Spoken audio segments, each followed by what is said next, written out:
ظاہراً ڈکیتی ہوئی ہے, کڈنیپنگ ہوئی ہے اور راجہ رؤف صاحب کا مرڈر ہوا ہے. مسلط شدہ وزیر اعلیٰ کے رشتہ داروں کو پولیس پروٹوکول کیسے دینا؟ ہم نے انہیں دو دو تین تین گاڑیاں پروٹوکول پولیس کی دینی ہے, 15 نوجوان لیڈ کے ان کے ساتھ تعینات کرنے ہیں. اندازہ نہیں کر سکتے کہ اس وقت صورتحال کس حد تک بگڑ گئی.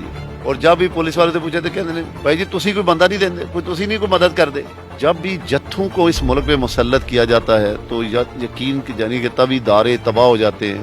ہر ضلع کے اندر نااہل جو ہے آفیسر تعینات ہوتے ہیں اور اہل لوگوں کو کھڈے لائن لگا دیا جاتا ہے. مجھے تو کوئی 1% بھی اس میں ڈاؤٹ نہیں کہ راجہ رؤف کا جو مرڈر ہے وہ ایک ڈکیتی ہے, وہ ایک لا اینڈ آرڈر کی بگڑتی اور صورتحال کی وجہ سے نقصان ہے. 2-3 مہینوں میں کیسا مائنڈ سیٹ ہے, کیا چینج آ گیا ہے کہ اتنے زیادہ ایسے اندھا دھند قتل ہو رہے ہیں اور کوئی انصاف نہیں مل رہا؟ ڈی سی بھی تعینات ہے, ڈی پی او بھی تعینات ہے, اب تو رینج بن گئی, آر پی او بھی تعینات ہے, کمشنر بھی تعینات ہے. اگر آپ ان سے بھی جا کے ذاتی طور پہ پوچھیں گے نا تو وہ بھی اندر سے روئیں گے کہ ان کے ہاتھ پاؤں باندھ دیے گئے ہیں. اب تو لوگوں کے پاس اپنی سیکیورٹی کرنے کے علاوہ کوئی چارہ نہیں رہ گیا. کرپٹ ترین لوگ تھانوں کے اندر تعینات کیے گئے. اگر کسی نے مثال دیکھنی ہو تو کھاریاں کے صدر کا ہی ایس ایچ او دیکھ لیں. کل جہلم کی تاریخ کا ایک بہت افسوسناک دن تھا کہ راجہ رؤف بھوانج ان کو بڑی ہی بے دردی کے ساتھ ڈکیتی کر کے ان کا مرڈر کر دیا گیا. نو ڈاؤٹ کہ ان کے بارے میں اگر بات کی اہل علاقہ سے, ایک بہترین باپ کے ایک بہترین بیٹے تھے اور اسپیشلی چودھری عابد رضا صاحب کے ایک بہت قریبی ساتھی تھے. میرے ساتھ اس وقت موجود ہیں چودھری عابد رضا, رہنما پاکستان مسلم لیگ نون. ان سے بات کریں گے. السلام علیکم صاحب. وعلیکم السلام. عابد بھی بہت شکریہ نیوز لائٹ کو ٹائم دینے کا. یقیناً یہ بہت زیادہ افسوسناک واقعہ ہے کہ آپ کے ایک بہت قریبی ساتھی جس کا رانا ثناء اللہ صاحب نے بھی پرسنل نوٹس لیا, پورے ملک میں اس ڈکیتی کی, اس قتل کی باز گشت ہے. کیا کہتے ہیں آپ اس کے بارے میں؟ دیکھیے میں نے کہا سب سے پہلے تو راجہ رؤف یعقوب صاحب جو ہے نا وہ بہت نفیس آدمی تھے, میرے انتہائی مخلص ساتھی, اور اہل علاقہ کے لیے, اپنی برادری کے لیے ایک بڑے نپے تلے, ایسے کہہ لیں کہ ایک مسیحا تھے وہاں لوگوں کے لیے, جن کے وجود سے ہمیشہ انسانوں کو فائدہ تو تھا لیکن کبھی کسی کو نقصان نہیں تھا. اپنی بساط کے مطابق وہ لوگوں کی خدمت کرتے, کاروباری آدمی, سیاست اور خدمت. میں نے ساری زندگی اپنے, جب سے میرا ان کے ساتھ واسطہ ہے, جب سے میں نے سیاست شروع کی ہے, تب سے راجہ رؤف صاحب کا میرے ساتھ بہت ایک محبت کا رشتہ ہے. ہماری بہت بڑی بدقسمتی ہے اس وقت کہ جب سے میں نے اپنی زندگی میں دیکھا کہ اس ملک کے اندر بڑی ڈیموکریٹ جماعتوں کے خلاف کمپین کی جاتی ہے, انہیں نکالا جاتا ہے, کبھی مارشل لا لگ جاتا ہے, کبھی گروہوں کی حکومت ہوتی ہے. جب بھی جتھوں کو اس ملک پہ مسلط کیا جاتا ہے تو یقین کی جانی کہ تب ادارے تباہ ہو جاتے ہیں, لا اینڈ آرڈر کی صورتحال بدترین ہو جاتی ہے. ہر ضلع کے اندر نااہل جو ہے آفیسر تعینات ہوتے ہیں اور اہل لوگوں کو کھڈے لائن لگا دیا جاتا ہے یا انہیں صوبہ بدر کر دیا جاتا ہے. میں سمجھتا ہوں کہ راجہ رؤف والا واقعہ بھی اسی ایک جتھے کو جب مسلط کیا گیا پنجاب پہ, ایک نااہل اور نالائق ٹولے کو مسلط کیا گیا, تب سے میں سمجھتا ہوں کہ یہ پنجاب تو اجڑا ہوا تھا اور ایک ایسے شخص کا قتل ہو گیا, ایک ایسے شخص کا نقصان ہو گیا جس کا اس کی فیملی کو تو نقصان ہے ہی ہے, لیکن یقین جانیے کہ اس کے علاقے کو, ایک جمہوری جماعت کو ایسا نقصان ہے جس کا شاید دوبارہ اس علاقے میں اس کا متبادل پیدا نہ ہو, اس کا ازالہ نہ ہم کر پائیں.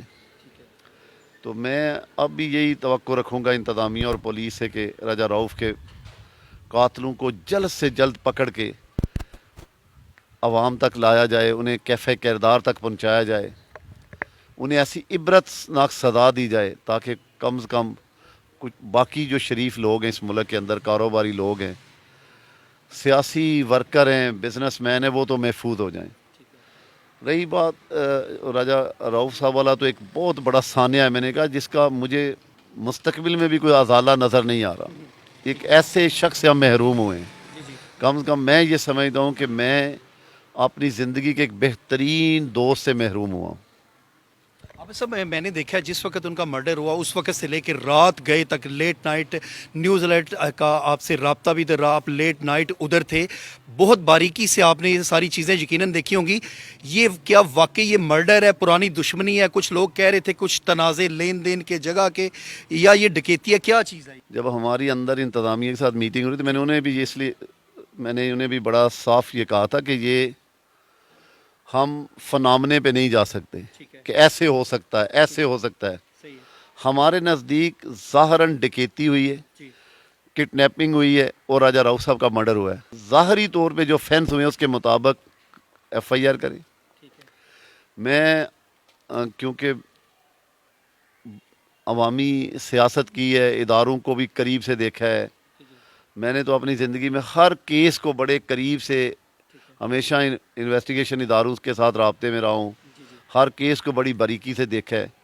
میرا اپنا تجربہ جو میں نے وہاں سے شواہد اکٹھے کیے صبح جا کے، مجھے تو کوئی 1% بھی اس میں ڈاؤٹ نہیں کہ راجہ رؤف کا جو مرڈر ہے وہ ایک ڈکیتی ہے، وہ ایک لا اینڈ آرڈر کی بگڑتی اور صورتحال کی وجہ سے نقصان ہے. ٹھیک ہے. کوئی راجہ رؤف صاحب کا کسی سے لین دین نہیں، ٹھیک ہے. کوئی تنازع نہیں. چھوٹے موٹے تنازع گھروں کے اندر بھی باہر بھی بندے کے چلتے رہتے ہیں. آپ اس پہ اس نتیجے پہ آس نہیں کر سکتے کہ کوئی 6 لوگوں کو ہائر کر کے گھر بھیجے، پورے گھر کو یرغمال بنائے اور پھر بندے کو کڈنیپ کرے اور جا کے رستے میں مرڈر کر دے. یہ جب ملزم پکڑے جائیں گے تو پھر ساری چیزیں سامنے آئیں گی. ابھی تو انتظامیہ کا اور میرا یہ کام ہے کہ ہم صرف کرائم پہ توجہ دیں، پولیس ملزموں کو پکڑ کے سامنے لائے، اس کے بعد یہ رائے نامنے جو ہیں اس پہ ہم جائیں گے کہ اس کی کیا وجوہات ہو سکتی ہیں. اب صاحب یہ بتائیے گا کہ یہ گزشتہ کچھ 2-3 ماہ سے 4 ماہ سے آپ کے حلقے کے اندر بھی جو جیسا کوئی مجھے معلوم ہے ایک موبائل ایسوسی ایشن کا جنرل سیکرٹری بھی تھا، اس کا بھی مرڈر ہوا، ابھی تک سراپا احتجاج ہے، ان کو کوئی انصاف نہیں مل رہا. تو یہ 2-3 مہینوں میں کیسا مائنڈ سیٹ ہے، کیا چینج آ گیا ہے کہ اتنے زیادہ ایسے اندھا دھند قتل ہو رہے ہیں اور کوئی انصاف نہیں مل رہا؟ کیا کہتے ہیں اس بارے میں؟ دیکھیں، جب میں یہ سمجھتا ہوں اس کے متعلق تو میں اتنا ہی جملہ کہوں گا جی کہ جب آپ ادارے تو یقیناً قائم ہیں، وہ قائم رہیں گے، آپ اس کے اندر لوگوں کو تعینات بھی کریں گے. اگر میں اداروں کے اندر اپنی مرضی کے لوگ بٹھا دوں گا اور ان کے ہاتھ پاؤں بھی باندھ دوں گا تو پھر میرا بھائی عام آدمی غیر محفوظ ہو جائے گا.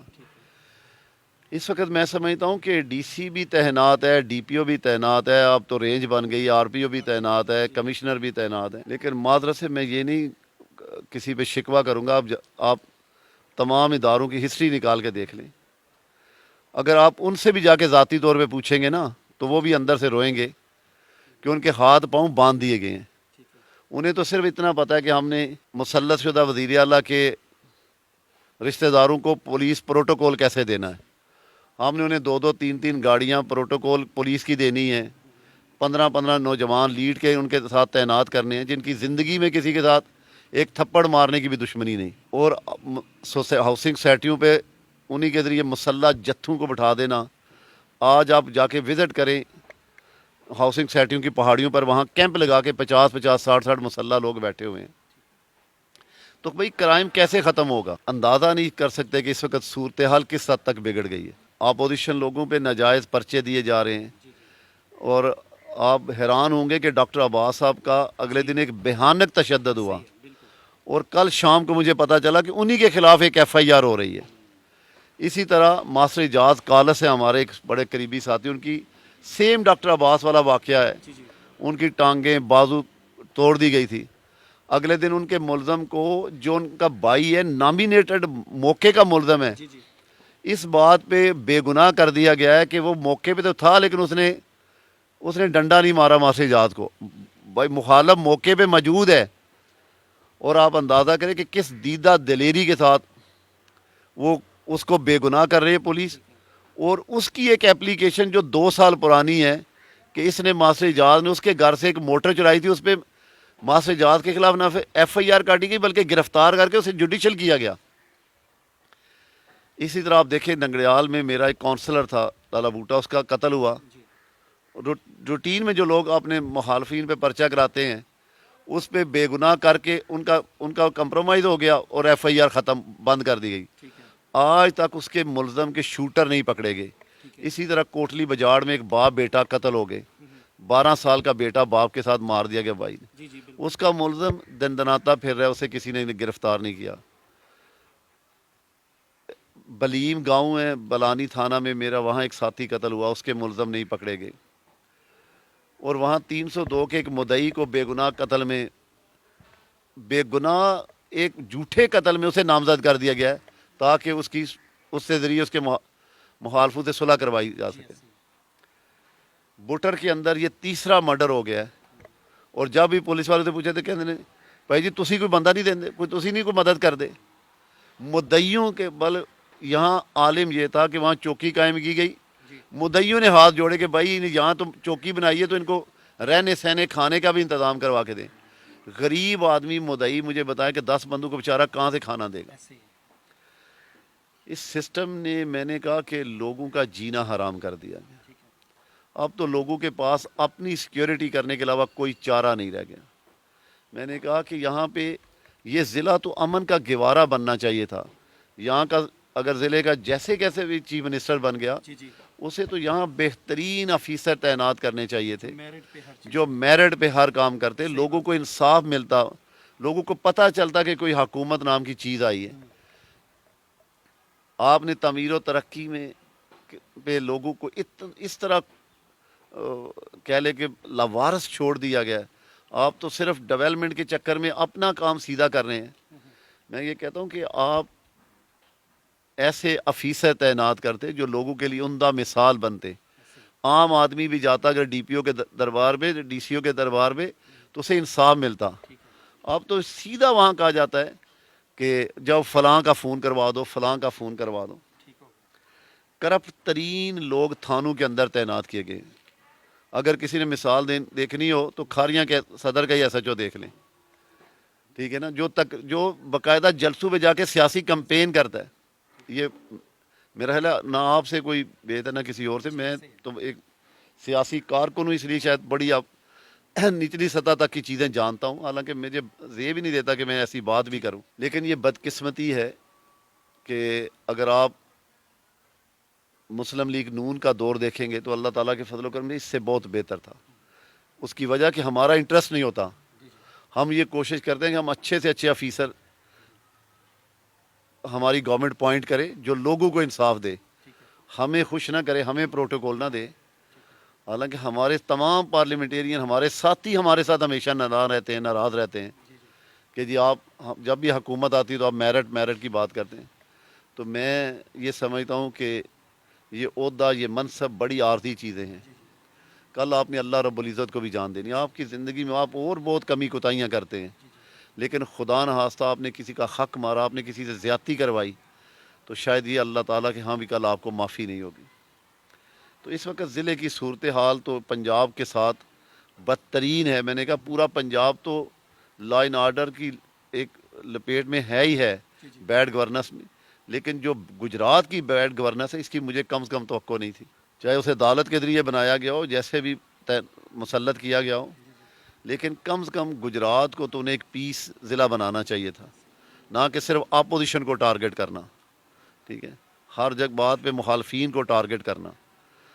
تو بس مجھے امید ہے کہ انشاءاللہ بڑی جلدی اس جیلی حکومت سے جان چھوٹے گی, اور اللہ تعالیٰ کے فضل و کرم سے ہم پوری محنت اور پوری اتاب سے کوشش کریں گے کہ جو 3-4 مہینے کا یہ گند پڑا ہے اس کو صاف بھی کریں گے, اور انشاءاللہ لوگوں کو انصاف مہیا کرنے میں اپنا پورا کردار ادا کریں. رہنما پاکستان مسلم لیگ نون چودھری عابد رضا کوٹلا سے بہت زبردست باتیں ہوئیں. اسپیشل انہوں نے یہ سراپا احتجاج ہیں اور ان کا یہ مطالبہ بھی ہے کہ جلد سے جلد راجہ رؤف کے قاتلوں کو گرفتار کر کے عبرت کا نشان بنایا جائے. اب تک کے لیے اتنا ہی. اس کے ساتھ ہی اپنے میزبان عرفان ادریس کو دیجیے اجازت. دیکھتے رہیے نیوز الرٹ گجرات.